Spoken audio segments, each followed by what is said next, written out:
제25장 신학교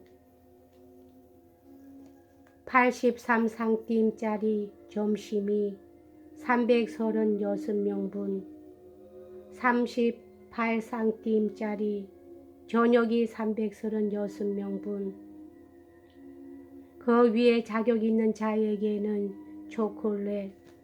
이래서는 음식 정보를 맡아보았자 대체 얼마나 벌 수 있으랴. 부장송의 반론호. 멀리에서 문 위에 금빛으로 칠한 쇠로 만든 십자가가 보였다.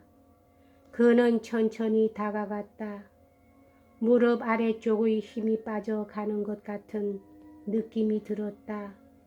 드디어 이 세상의 지옥으로 온 셈이로군.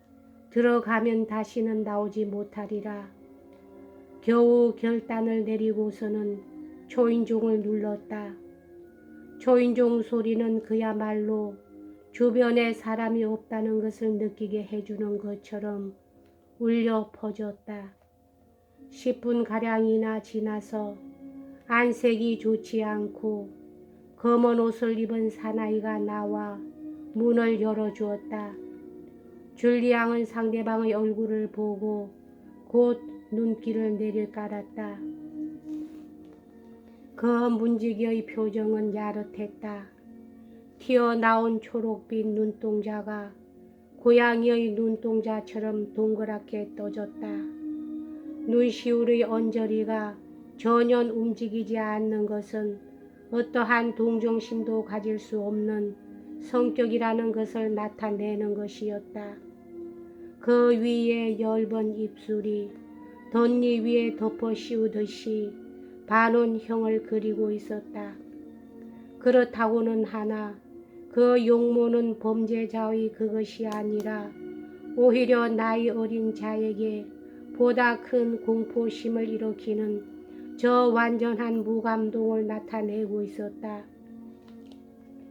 순간적인 첫 눈길에 그 신앙심이 깊은 듯한 긴 얼굴에서 줄리앙이 읽을 수 있었던 단 하나의 감정은 무슨 말을 걸든 천국과 관계가 있는 얘기가 아닌 한 모든 것을 묵살해버리고 말 것 같은 큰 경멸의 마음이었다. 줄리앙은 애써 눈을 칙 뜨고 가슴의 고동으로 인해서 떨리는 목소리로 신학교 교장 삐라르 사제를 만나러 왔다는 뜻을 알렸다. 검은 옷을 입은 사나이는 말없이 줄리앙에게 따라오라는 신호를 했다. 두 사람은 나무에 난간이 달린 폭이 넓은 계단을 3층까지 올라갔는데 계단의 발판 판자가 휘어 벽과 반대쪽으로 완전히 기울어져 당장이라도 무너져 버릴 것만 같았다. 조그만 문 위에 묘지에 꽂아 놓는 것처럼 커다란 나무 십자가를 검게 칠한 것이 걸려 있고 열기 거북한 그 문을 겨우 열자 문지기는 천정이 낮고 컴컴한 방 안으로 줄리앙을 청해 들였다. 석회를 발라 하얗게 칠한 벽에는 세월이 흘러 거무칙칙해진 커다란 그림이 2장 걸려 있었다. 그곳에 줄리앙은 혼자 남겨졌다. 꺼져 들 것 같은 마음이었고 심장만이 몹시 고동쳤다. 아주 시원스럽게 울어버릴 수만 있다면 오히려 마음이 후련해졌을는지도 모른다. 죽음과 같은 침묵이 건물 전체를 지배하고 있었다. 줄리앙에게 있어서는 하루같이 여겨질 만큼 긴 15분간이 지나자 그 음산스러운 표정의 문지기가 방의 다른 한쪽 구석에 있는 문의 문지방께로 다시 나타나서 입을 열려고도 하지 않고 이쪽으로 오라고 신호를 했다. 들어가니 먼저 본 방보다도 훨씬 넓고 햇볕이 잘 들지 않는 어둠침침한 방이었다. 그 방의 벽도 석회로 하얗게 칠해져 있었는데 가구는 놓여 있지 않았다. 단지 입구 가까이 한쪽 구석에 하얀 나무 침대와 2개의 짚을 넣은 의자, 쿠션도 깔지 않은 전나무로 만든 팔걸이 의자가 하나 놓여 있는 것이 막 들어가려는 줄리앙의 눈에 띄었다. 방 저쪽 끝에는 누런 유리를 낀 작은 창문이 있었고 더러워진 채인 꽃병이 몇 개인가 놓여 있었다. 그 창가의 책상 앞에 초라한 법 위로 몸을 감싼 한 사나이가 앉아있는 것이 보였다. 마치 화가 난 듯한 모습으로 수많은 조그만 네모 종이를 한 장 한 장 손에 들고서는 그곳에 무엇인가 써 넣은 뒤 책상 위에 늘어놓고 있었다. 줄리앙이 들어온 것을 전혀 알아채지 못하고 있는 것이다. 줄리앙은 방의 중앙에 꼼짝도 하지 않고 서 있었다. 문지기는 줄리앙을 남겨둔 채 문을 닫고 나가버렸다. 그런 상태로 10분간이 흘러갔다. 초라한 옷을 입은 사나이는 여전히 써대고 있었다. 줄리앙의 동요와 공포는 이만저만이 아니어서 당장이라도 그 자리에 쓰러져 버릴 것만 같은 마음이 들었다. 철학자라면 아마 착각을 하고 이것은 아름다운 것을 사랑하게끔 만들어진 마음에 추악한 것이 주는 강렬한 인상 때문이다 라고 말했을지도 모른다. 써대고 있던 사나이가 문득 얼굴을 들었다. 줄리앙은 얼마 후에야 겨우 그것을 깨달았는데 상대방의 얼굴을 보고 나서도 무서운 눈초려의 화살을 맞은 듯 여전히 꼼짝조차 할 수 없었다. 줄리앙이 아물거리는 눈으로 겨우 가려본 상대방의 긴 얼굴은 죽은 사람같이 창백한 이마를 제외하면 온통 뻘건 기미로 덮여 있었다. 붉은 뺨과 하얀 이마 사이에는 조그맣고 검은 두 눈이 빛나고 있어 그 눈빛은 제 아무리 다부진 인간이라고 할지라도 떨게 만들 만한 것을 지니고 있었다.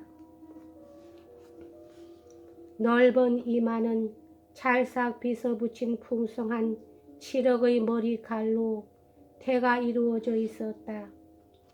이쪽으로 오는 것이 어떤가. 드디어 그 사나이가 성급한 어조로 입을 열었다. 줄리앙은 들뜬 걸음걸이로 다가갔다. 당장 쓰러져 버릴 것 같았고 전에는 보지 못했을 만큼 창백한 안색이 되어 겨우 네모난 종이 조각을 온통 뒤덮인 조그만 책상에서 3걸음쯤 되는 곳까지 걸어가 멈춰섰다. 좀 더 앞으로 하고 그 사람은 말했다. 줄리앙은 다시 조금 더 무엇인가 몸을 의지할 것을 찾기라도 하는 듯이 손을 내밀면서 앞으로 나아갔다. 이러면 줄리앙 소렛 무척 늦게 도착했구먼 하고 그 사람은 다시금 무서운 눈초리로 줄리앙을 쏘아보면서 말했다. 줄리앙은 그 시선을 견뎌낼 수가 없었다. 무엇인가를 잡으려는 듯 손을 뻗쳤는가 싶었는데 풀썩 마룻바닥 위에 넘어지고 말았다. 사나이가 초인종을 울렸다. 줄리앙은 시력과 몸을 움직일 힘만을 잃어버렸을 뿐이어서 가까이 다가오는 발자국 소리만은 잘 들렸다. 부축받고 일어나서 흰 나무의 팔걸이 의자에 앉혀졌다. 다시 무서운 인물이 문지기를 향해서 말하고 있는 소리가 들렸다. 간질 발작이 일어나서 쓰러졌을 것이 틀림없다. 아무래도 그렇게 될 것 같은 기미였어. 겨우 줄리앙이 눈을 뜨게 되었을 때 붉은 얼굴의 사나이는 다시 계속해서 쓰고 있었다. 문지기의 모습은 이미 없었다. 용기를 내지 않으면 안 된다. 무엇보다도 우선 내가 느끼고 있는 것을 숨겨야만 한다. 우리 주인공은 심한 구역질을 느꼈다. 나의 신상에 뭐 이상한 일이라도 일어나 봐라. 남들이 어떻게 생각할지 누가 알게 뭐야. 겨우 사나이는 쓰기를 멈추고 옆에 있는 줄리앙을 보면서 말했다. 이젠 질문에 대답할 수 있겠나? 예, 할 수 있습니다. 줄리앙은 모기가 우는 듯한 소리로 대답했다. 그래, 그거 다행이로군. 검은 옷을 입은 사나이는 반쯤 일어나서 전나무로 만든 책상을 삐걱거리면서 서랍을 열자 성급하게 뒤지면서 편지를 찾기 시작했다. 편지를 발견하여 천천히 앉자 다시금 손톱 끝만큼 남아있는 줄리앙의 마지막 기력까지도 뺏는 것 같은 눈초리로 그를 쏘아보는 것이었다. 자네에 대해서는 셀랑 사제로부터 추천이 있었네. 그분은 이 주교 관구에서는 어뜸가는 훌륭한 사제야. 덕이 있는 인사란 바로 그런 사람을 두고 한 말일 거네. 나와는 30년 동안 친분을 맺어온 것이지. 아, 그렇다면 선생님이 바로 삐라르 신부님이십니까?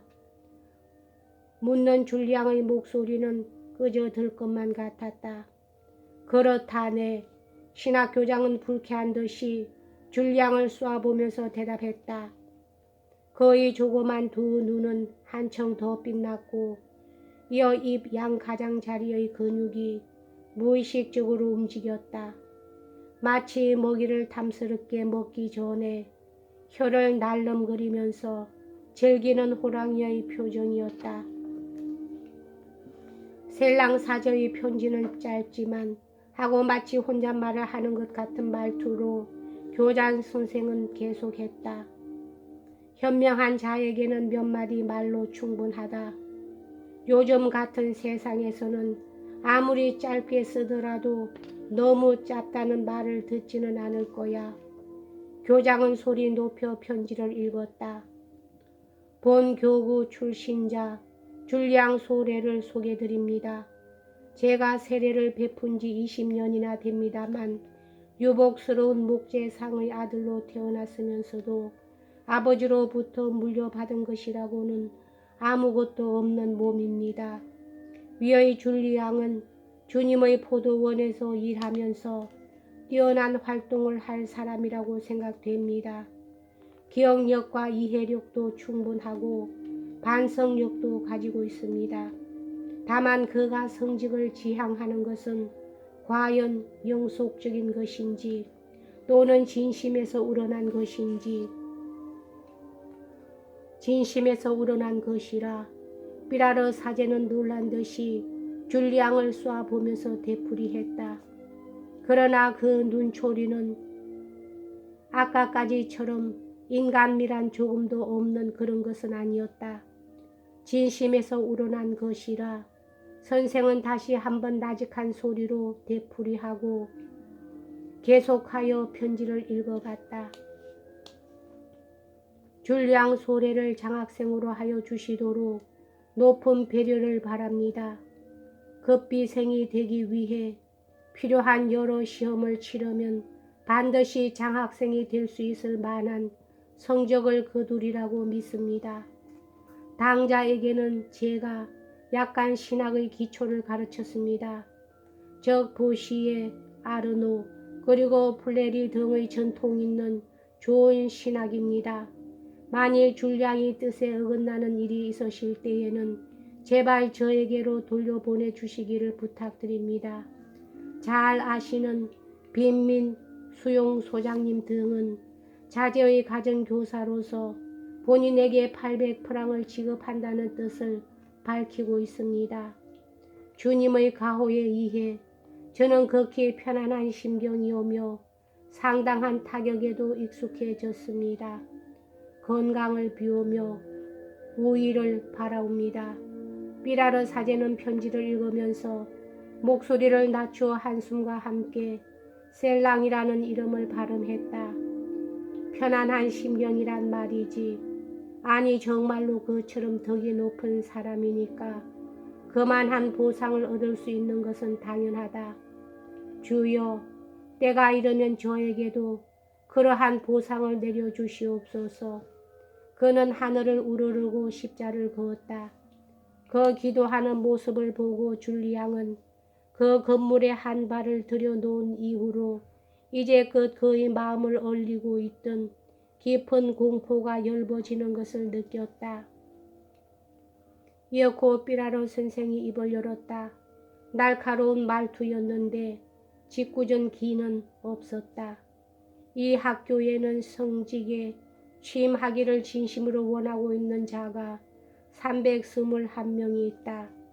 셀랑 사제 같은 인물로부터 추천을 받고 온 사람은 그 중에 7, 8명에 불과하다.